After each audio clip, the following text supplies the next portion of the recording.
Here in today's episode of More Knowledge, More Wealth, we have a special episode with Tai Lopez, a special guest discussing the new book coming out, How the Rich Get Richer, which we have coming out July 1st.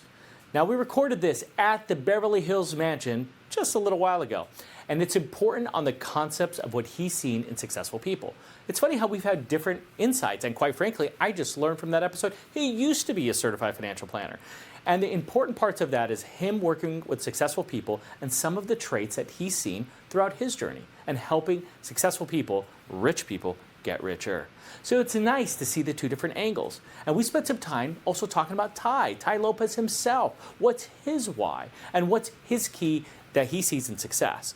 And it's funny when you start seeing different insights on that relate to the book. And it was great to see that. And this episode is crucial in the launch of the book. That's How the Rich Get Richer, coming out July 1st. So I hope you enjoy this episode where we're going to go in depth of talking about Tai's input and his insight on how the rich get richer. Tai Lopez, the man, the myth, and the legend. I'm here at the headquarters. Achieved the American dream, right? The global dream. You're known. You're successful, you're respected. What is Tai Lopez's why?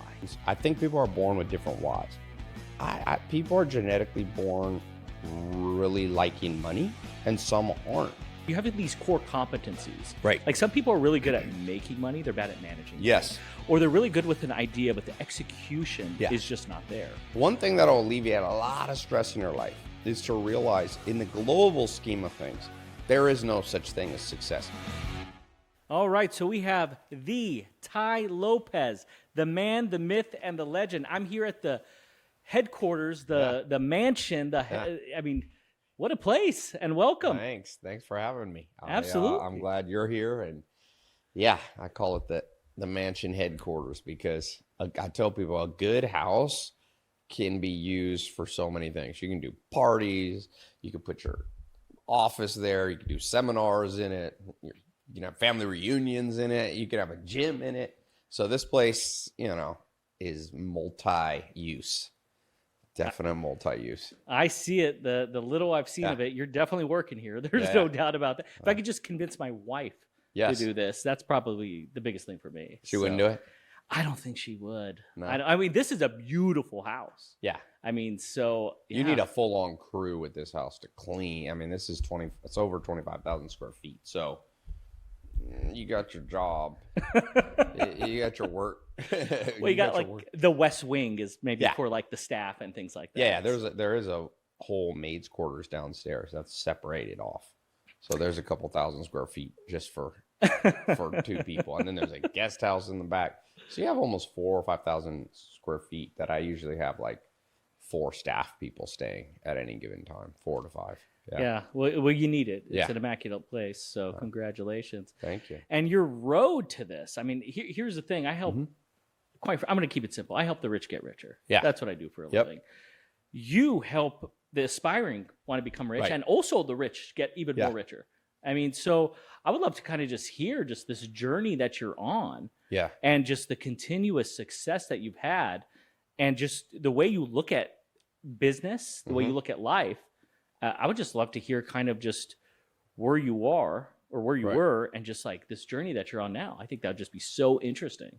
Yeah, I mean, I have started my personal brand in 2009. I've been an entrepreneur. I built my first internet company in 2001. So I've been online myself, but in terms of starting to coach, teach, mentor, that really started in 2009, but picked up the pace about 10 years ago, 2013, 2014. So I have people anywhere from, rags to riches. They had not one penny and they made their first $1 million. And then over time, I mean, first off, a lot of my students, I have 7 million social media followers. So out of that group, you have a group that's gotten wealthy. I've had people that follow me that have become even billionaires. It's pretty crazy. Some of the big faces, even people like Logan Paul, Jake Paul. I think I saw a video. I think Jake Paul from this Mike Tyson fight might have made $200 million. Those were guys all in my program. I have a funny video with Jake Paul. Can I take a class on that, by the way? Yeah. How to make $200 million boxing Mike Tyson. he came to the house and I had a big Lamborghini Aventador, and he was like, oh, one day I'm going to get this car. So I've seen also the evolution of people who were making $1 million a year, 2 million, now doing 500 million a year. So yeah, I mean, I have automated courses and academies online for more beginners. And then ultra high net worth people, I have like a one-on-one program. So it's not a financial advice like what you do. I used to be in that business. I owned a wealth management company. I was a CFP, all that stuff. I stopped that in about 2010 or 11. But a lot of people, here's the thing, what I say about advice. You've got like, if you're high net worth, you have to think of yourself like the president of the United States. He has a cabinet of 15. Right. And so in that cabinet, you have these specialists that are very smart.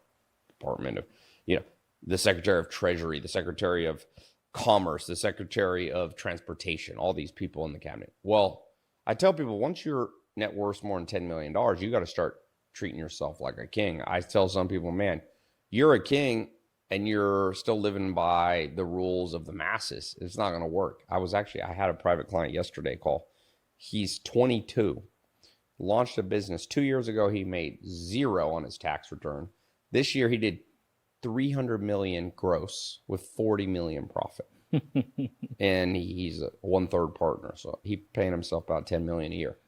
And I said to him, but I looked at his advisory council, his cabinet, and I'm like, he's got like strip mall lawyer, basically. It's like H&R Block accountant. None of this is what got you here. They're not going to take you to the promised land. So you need way better set of advisors. So I tell people, you need the right lawyer. You need the right tax attorney sometimes. Financial advisor, like what you do, looking at big picture. And where I kind of fit in is the entrepreneur, because 80% of the wealthy people in the world are entrepreneurs themselves.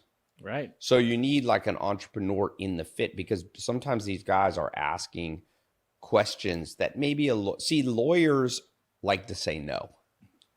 Elon Musk has fired his last 3 chief legal officers because they always say no to everything he wants to do. So, for example, these guys I was talking to yesterday, this guy, they turned down a $400 million offer on their business, which I would have told them was a mistake. I think it was a big mistake. You're 22, you can walk with 100 million, 2 years of work, take the money.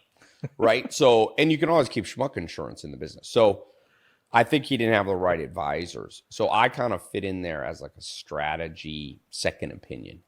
So you need a financial advisor like what you do, just like handle the day to day if you have a lot of money. Most people don't want to handle their own money. I did a podcast 2 days ago with Michael Saylor. He owns 2% of all the Bitcoin in the world now. He bought 21,000 Bitcoins on Friday at 96,000. So he's got, he's worth 10 billion. And so he's kind of his own financial advisor, but that's very rare. The average wealthy person needs a financial advisor that's like a quarterback, helps coordinate things, but also handles a lot of day-to-day stuff. There's a lot of more money, more problems. That is really the truth. Yeah. And it's funny that I'll never forget in your video, just like the core, you have these core competencies. Right. Like some people are really good at making money. They're bad at managing money. Yes. Or they're really good with an idea, but the execution Yeah. is just not there. Yeah. Or the vision, whatever the case may be. And so you said something on the YouTube, you filmed this a while back. Yeah. And it was something on the lines of $100 million mansion. Yeah. I'm over here renting. Yes. And for a lot of people, they say the word rent and they Yeah. think that is the most dumbest idea ever. Yes. And so I'm a finance guy. Mm-hmm. So the first thing I go through my head is the property tax alone on this thing Oh, yeah.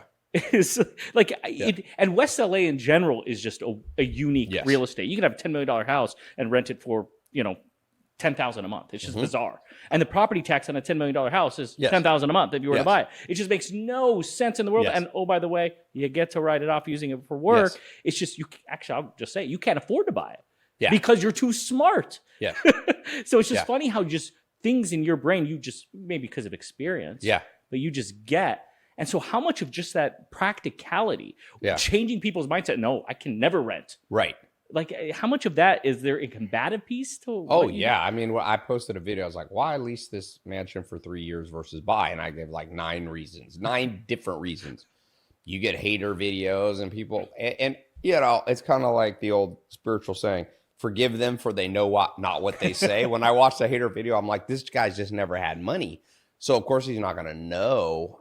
In fact, like what you said, there's basically a ratio. When the ratio's out of whack, you lease, don't buy.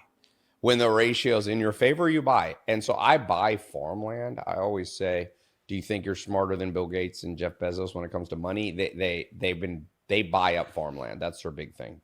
Bill Gates has bought, he owns like 0.02% of all American farmland, which is a lot. It's a big country.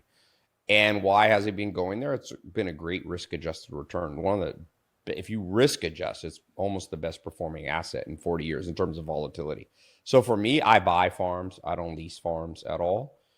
And when I look at the ratio between what I get when I buy versus lease, it's hard to lease really good farms. Plus, farms is a generational thing. To me, a mansion is a tool, right? It's like, well, I might not want to be in LA in 2 years. I might have business that calls me to London. You know, so if you're not sure you're going to be in a place for more than 20 years, you should probably lease. And this is more for ultra wealthy. This is why also asset protection. People forget that too. Point. Yeah. When you have a property, I have a private mentor client. Her and her husband sold their company to Apple for over $1 billion cash a few years ago. They have a very big mansion that they own, which is kind of a mistake, I think. And somebody recently just said they fell down the stairs and sued them for over $50 million. Frivolous lawsuit. So when it's your office building that people fall down the stairs, it's a different kind of lawsuit. It's not as frivolous. You go, okay, I fell in somebody's office. I want to sue them for $50 million. Who's them? Office is not owned by a person. Right, it could be corporation. Exactly. Yeah, so then, they have lawyers. But then the lawyer has to pierce the veil, right? You have to pierce the veil. If you've got a well-constructed LLC, for example, that rents the property or leases the property, they have to prove that you personally are involved. So you can get a measure of asset protection when you're wealthy. Depreciation on stuff, or like you said, taxes. The maintenance on this thing is crazy. I mean, it has like 27 air conditioning units. It had, just when one of those goes out, like, oh, there's 20 grand. This house is if you look at how it's finished, it's very expensive finish. So if anything, it's nothing square in this house. So if something breaks, you have to get a craftsman in here. So you could easily end up spending more than the cost of the lease on maintenance every month. You're not counting you tied up capital. A house like this is very expensive. This is not a $20 million house. So you can't just get a Home Depot toilet to replace? You could, but I don't even. I doubt it. I doubt it would even fit in all the plumbing's crazy in a place like this. This house was actually used. This property is very famous. It used to be, at the time, the richest man in the world lived in it in the 80s, which was the Sultan of Brunei. Mm. And he had multiple wives, and one of his jealous wives burned the original house down. That is so. But they're allowed to have financial advice. If you have multiple wives, also you may want to lease, not own, because one of them may burn it down. That is, I can't even imagine. I have one wife, God bless her, but one's enough. So, she's not. So I was funny. I was reading a book. In some cultures, the women want another wife. So in cultures where there's a lot of manual labor, right? Like, let's say there's certain tribes in Africa where you spend 3 hours a day walking to get the water, putting it on your head and carrying it back. In those cultures, the women are pushing their husband to get another wife. Get more help. Because when you give birth, it's physically taxing on your body for a year. You don't want to have to go. So if you have multiple wives, so you have to convince your wife that you have to go back to manual. If you say we go back to manual labor, then I get an extra wife. I think that ship has sailed. You think? I really do. Don't get her mad at me. Yeah. It wasn't my idea. Well, I mean, just taking a look at really everything and the people that you work with, Yeah. just on the private session or just in masses. I mean, these are individuals here that are smart people. Yeah. These are successful people, and some of them, let's just call them aspiring people. Yes. And they're in situations, they put themselves in a situation where they have that 10 million or more, or whatever the case is. And I always say there's different levels of rich. Yes. Like we see maybe some people come here who just want to meet you. Like, I'm sorry, you have a following. Right. You're well known, you're respected. People just want to be next to you. And so these are, we'll call them, and they might come in with a nicer car than us driving up here for a one-day rental or whatever it may be. And then you have like these levels. You have like just fake rich, I call. Yeah. Then you have just sometimes you got these stupid rich people. Yeah. I call it smart rich. There's elite rich. Like there's just so many different levels of rich. What's your favorite one? I've been in business with 3 guys on the Forbes list. Pretty much Forbes list is the elite level. Right. If you're listed in Forbes magazine, now there's a group of people that are on the Forbes list, but they don't want to be listed. That's the secret rich. That's the Putin is a trillionaire if you control all the wealth in Russia. Napoleon Bonaparte said, "You're not wealthy unless you control legions." So then you have dictator rich. Right. People who own Kim Jong-un is wealthy. Napoleon's the first man worth $1 trillion in the modern world. Elon, of course, today went to over 430 billion net worth. I don't know if you saw that. His net worth jumped. They valued SpaceX at 350. Is that what it was? And so he jumped from 350 to 410 or something. He might be the first trillionaire, like on paper trillionaire. He will be the first trillionaire. I mean, like I said, Napoleon was the first trillionaire in around 1810 because he owned Europe. Right. Let alone France. Yeah, France. I mean, he made it all the way. He took Moscow. He didn't hold it for long, but he took Italy. So there's all these levels of wealth. I think to me, I like the high IQ wealthy, because there's also people who are wealthy and they inherited the money. And so their grandfather, like, Vanderbilt was kind of the first American billionaire. Born in the 1700s, became a billionaire in the 1800s. Steam engines and all that is how he built his wealth. That family's still around. But if I had my choice, I'd rather go meet the original Cornelius Vanderbilt. He was built different. Rockefellers like that. I've met some of the Rockefellers now. And the interesting part about that, they have the saying is, Yeah. the first generation works the hardest, second generation makes all the money, third generation blows it all. Yes. Do you ever deal with things like that where you drugs I mean, something like that? Is there a light at the end of the tunnel? Is there a slap in the face, or is that it? It got ruined from 0 years old to 10 years old. I mean, no, I still think family businesses are still powerful. There's that saying, hard times make strong men make good times, times make weak men. And then the cycle starts over. And then weak men makes hard times, But there's a lot. I mean, people forget bloodlines are more powerful than you think. For example, Michael Jackson, arguably the greatest entertainer, musician ever. And I saw a video with one of his sisters, LaToya, and she's like, "Oh yeah, my cousin Stevie Wonder." Oh, right. My cousin, Samuel L. Jackson. There's another Jackson. So bloodlines, Sigmund Freud's daughter is kind of the founder of child psychology. So there's many examples when you look at smart people. Winston Churchill's father, he came from a bloodline of very intelligent people and powerful men. The longest running president of the United States, FDR, Franklin Delano Roosevelt, not only was his uncle Theodore president before him, but also his father was a very powerful man and family, and so was his mother. So I think families are good. I tell people, build a family legacy. You just have to do it with intention and high IQ. So I like what Shaq says, the basketball player. He says with his kids, sometimes they want to use the private jet. He said, no, you're poor. I'm rich. I love that. So I think that's, if you're mentality. if you're a high net worth person, I do think I don't agree. A lot of people now, the Western world has gone opposite of what it was, let's say in the 1800s. In the Western world, in the US in the 1800s, if your name was, Smith, then your son became a Smith. So your name was Smithson. That's where these kind of names come from. And I think that was good. And you were pretty much forced into it. So there was an element that was bad. It was too extreme. Everybody, if you were making barrels, everybody had to make a barrel. Your name was Cooperson. Now we've switched where people don't push their kids to follow in their footsteps at all. I think that's a mistake too. I think parents should try to get their kids in. I mean, our current president, love him or hate him, it's a real dynasty. Not only was his father, Fred Trump, a powerful businessman in Brooklyn, but if you go one generation further, Fred's father was a powerful European man, German. He's essentially German Trump.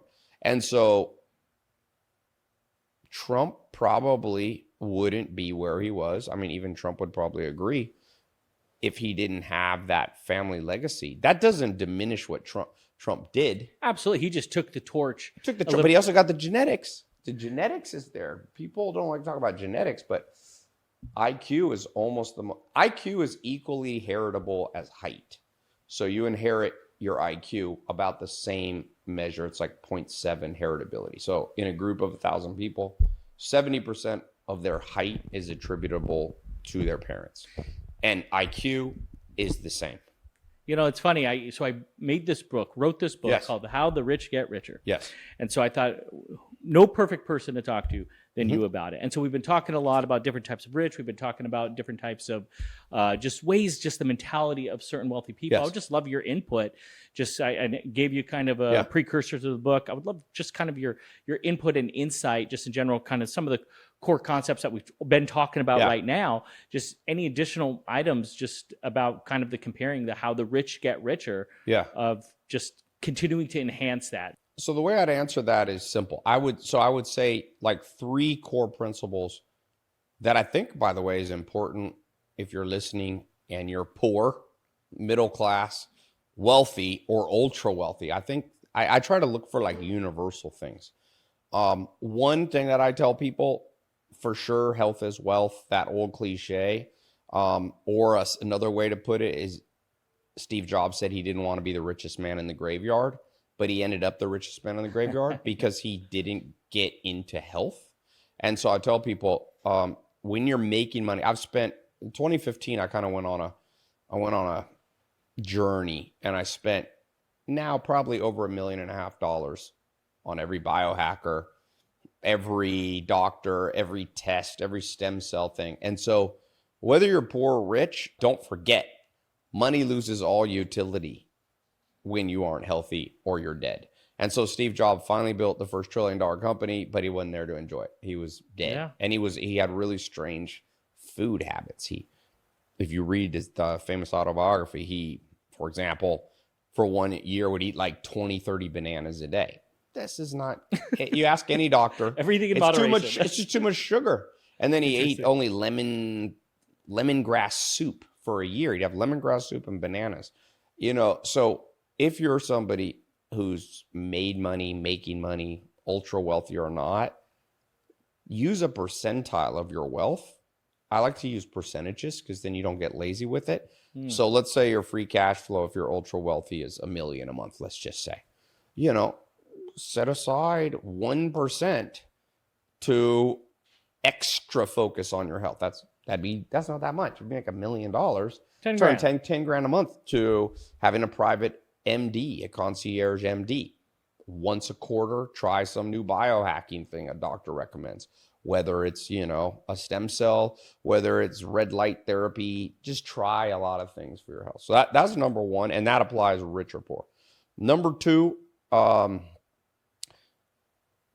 nothing lasts if it's not multi-generational. So if you have young kids, really think through, read the books, listen to the podcast on how can you build a family legacy. Don't just like with intention. I meet a lot of wealthy people. They made their money with intention. They would think about it. In the middle of the night, they'd wake up with a notepad. Oh, okay, let's do this. They had intention, and that's why they became wealthy. But, I had dinner with Steve Ballmer, just a one-on-one. It was a great dinner. It was like 2.5 hours talking to him.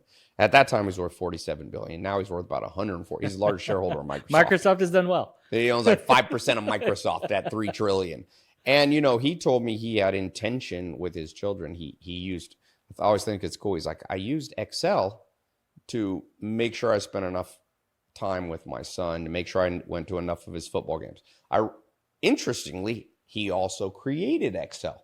That's kind of cool. That's kind of a good flex. I didn't know that. Microsoft and Excel is one of their big products. So, of course. But he said to himself, I can't go to every one of my kids' games, but and my kids will forgive me if I'm one of the richest men in the world. If I had a choice to my dad coming to every sports game or coming to one a month and becoming the richest man, and I inherit some of that, I'd be like, Dad, don't show up to so many of my games. But he had intention. He kind of had a ratio. He said, I made it to at least one a month of my kids' sport games. So have intention with family legacy, how you're going to pass this thing on. And then the third thing is, remember what Warren Buffett said. What made him money in 1979 didn't work in 1980. What made him money in 1980 didn't work in 1981. He had to become a learning machine. So if you're wealthy, empires fall. I just watched the BlackBerry movie where the man, $8 billion company goes to zero. Many instances of this. So if you're on top of the world and you're making money, or it feels like you're making a lot of money, stay a learning machine, because especially now in the age of AI, now we're entering simultaneously the age of quantum computing. Willow just came out. The CEO of Google's AI just said, we just solved a problem that takes supercomputers, regular supercomputers, 1 septillion years. I don't even know what that means. That's more time than the universe has been here. We solved it in 5 minutes with quantum computing. So that means many businesses will be disrupted. Your industry will disappear. How you've been making your money will stop working. So if you're like Warren Buffett or Charlie Munger and you're a learning machine, you change faster than the world. You're going to be on the forefront for sure. Yeah, so stay learning. He should have gotten to tech earlier, though, Warren Buffett. Should have got that. As we're talking, as I'm hearing all this, I just got to know. Yeah. Like, what's your why? What is your why? I mean, you've achieved the American dream, right? The global dream. You're known. Mm-hmm. You're successful. You're respected. Mm-hmm. So obviously there was a why back then. Right. There's a potentially, and maybe that's another question, is there a different why now, or has it always been the same? But what is Tai Lopez's why? Yeah, it's like that Simon Sinek book, The Power of Knowing Your Why. It's funny. I think it updates over time. I'll show you. I use Google Notes or Apple Notes, and I write down ideas. And here's just some recent ones. I wrote down non-zero things that only I can do. Non-zero sum things only I can do. So I'm always thinking about my why. I think your why is like a combination of like your genes. I think people are born with different whys. People are genetically born really liking money, and some aren't. Some of the great philosophers, like Nietzsche, didn't care about money, and that's a genetic thing. His father wasn't super into money. Darwin wasn't that into money. Freud was into money. So if you look at the great titans, you see genetic differences. It can be environmental, but it's a lot genetic. So I think my genetics, my mom's side is like very intellectual, and my dad's a street guy from like the gutter of Harlem, New York. So hustle. Yeah. So people who don't like, I always say you get truth about yourself from your haters, right? So people are like, oh, Tai is too much of like a hustler. Also, people who really like me, they're like, oh, Tai is interesting. So there's kind of two parts to me, because, you're 50% your dad's genes, 50% your mom. So I always think I'm a little bit of that. For example, I like intellectual stuff. I built my personal brand, started it out with book summaries of really interesting books. So I still do that. That's still part of my why, intellectual stuff. I would say intellectual is a big part of my why. I would say actual money is material things is much lower, but not super low. I never believe a man's, if he has nice things, he likes nice things. So I have nice things, so I'm not a zero. But on a 1 to 1, I actually built a quiz that I've taken my own quiz. On a 1 to 100 of material things, I'm like a 60. So I'm a tad bit above average. But if you gave me a choice, Tai, You can have no things, no mansion, no Lambo, no real fancy things, but you have freedom. I'll take the freedom. So one of my whys is like freedom. And that is always kind of fighting against making money, because to make money, you kind of give up some of your own freedom. Elon Musk just said, hey, for 3 years, I slept on the factory floor right. of Tesla, and I didn't have to. I could have been sipping Mai Tais in Tahiti. So he gave up his freedom to make more money and to innovate more. So I would say I'm motivated by intellectual things, by adventure and freedom. But I really like genius. Becoming well-known is like a double-edged sword. I've been unknown, I've been medium known, and I've been well-known before. When you're well-known, you also get well-known by people who hate you. So you get haters. Elon Musk now wasn't that famous. I remember meeting him in 2012. Nobody knew who he was really outside of San Francisco. Now he's one of the most famous people on earth. And he says he's gone up to 22 full-time Secret Service guys, even though he's not a president. Right. He has more Secret Service because he has more credible death threats. So the problem with status is you get all this love, but it only takes one whack job. It's kind of like the Beatles. He had all the people that love the Beatles, and then just took one crazy guy to shoot, and kill a Beatle. So for me, I like yesterday, for example, I was thinking about this. I went to probably I would say, Josh, the number one celebrity thing in the world happened yesterday. On that day was the red carpet at the Academy Award Theater on Hollywood Boulevard for this new movie called A Complete Unknown. It's coming out on December 25th. I'm not part of it. I was just at the red carpet. It's Bob Dylan's story. Oh, okay. And so I went to it, and it was very interesting. It was, it was red carpet. Timothy Chalamet was there. His girlfriend, Kylie Jenner, was there. But Ed Norton was there. And somebody that I like, Kevin Bacon, was there. They're just all kind of hanging around. And I like titans of I respect people. It doesn't have to be money. Like, I like Bob Dylan. At that movie, as I watched it, really, I walked away from that movie. My brain really motivated. I felt inspired. That's cool. So I'd say one of my whys is to be around really talented people, whether it be money or astrophysics or so. That's a big part of my why too. Farm is part of my why. I like the farm in many ways more than anywhere else. Family. I have a big family that works for me. Cousins, uncles, mom, and I have kids. You can trust them. I love that. So that's not all. Some. Well, just like family members you can trust. That means your family is normal. Yeah. Last question. Yeah. I have to ask you. I love this conversation. Yeah. I mean, you're successful. Mm-hmm. You help successful people. Yeah. I do the same, and I always find myself questioning, like, what do you define? What does Tai Lopez define as successful? Now we're getting into deep philosophy. What is success? I mean, I'll tell you this. One thing that will alleviate a lot of stress in your life is to realize in the global scheme of things, there is no such thing as success. Empires come and go. Species come and go. We remember none of them. Sometimes I tell people, tell me one person from the 1100s. Just name anybody. Just anybody. Name one. Famous or... I don't think I can. I don't know. Not very few. I mean, the Vikings were there. You're still kind of in the Middle Ages. So even more recent, I tell people, who's the man who has the most books written about him? People say Jesus Christ, Muhammad. No. Adolf Hitler, no.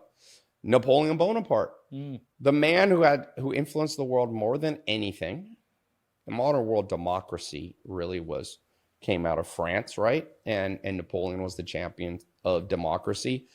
And he changed the world more. He defined the current boundaries of many of the countries we see now.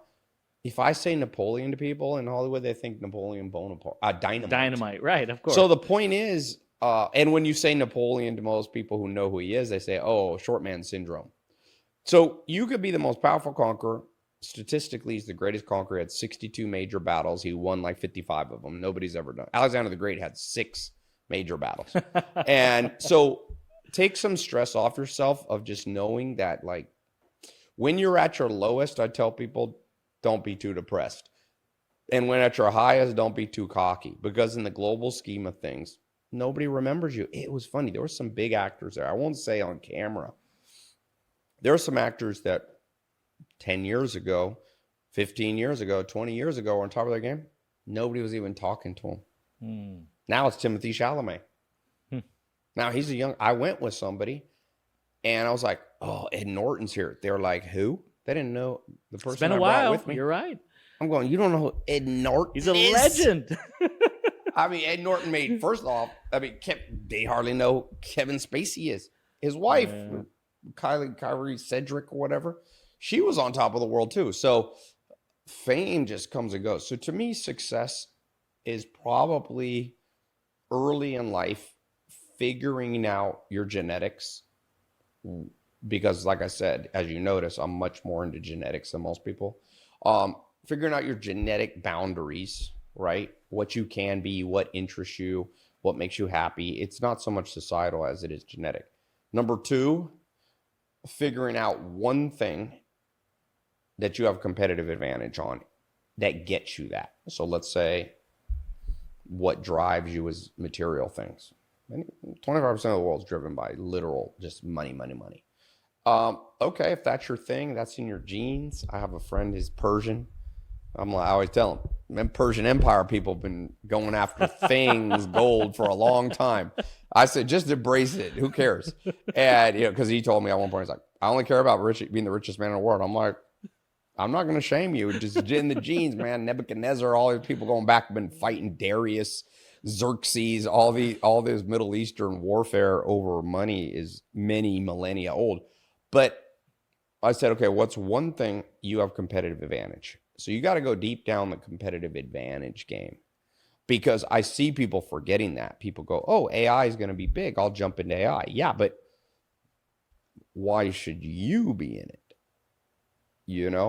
Sometimes I meet people, they want to build a personal brand. They go, I'm going to build a personal brand. I go, okay, there's two things. One, what does the world want and need? Okay. And he's like, oh, I said, no, forget. That's only criteria one. What the world wants and needs. A lot of people teach that. You want to be rich, you find what the world wants and needs, and you solve that problem and money will flow. You solve the problem of 1 million people, they'll make $1 million. That's an oversimplification. It's two things. What does the world want and need? That's the missing link. And what are you credible on fulfilling? So I'll give you an example. Let's say I discover that still in many countries, one of the number one cause of death and pain and sorrow for women is childbirth, And so I say, I'm going to launch a course on how to have a more pleasant pregnancy. Well, it is a problem, but nobody wants to hear from me. Like, Tai, you've never been pregnant. Like, I'm not a credible source. If I say, well, the world wants to learn, millions of kids want to learn how to be pro basketball players, so I'm going to solve that problem. Well, no, they don't want to hear from me. So I think once you figure out where your genetic propensities are, then you figure out what the world, there's many things the world wants. What's the thing you have an unfair advantage in teaching?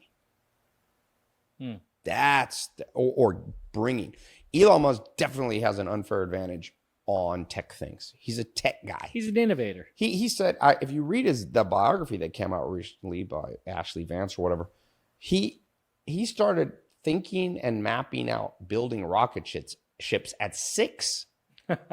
That's an unfair advantage. I think I was playing with rockets at 6. Yeah, but he was like mapping them out. It's like, okay, the engine should be. So I'm just saying, if I started today, he still has a 45-year advantage on me.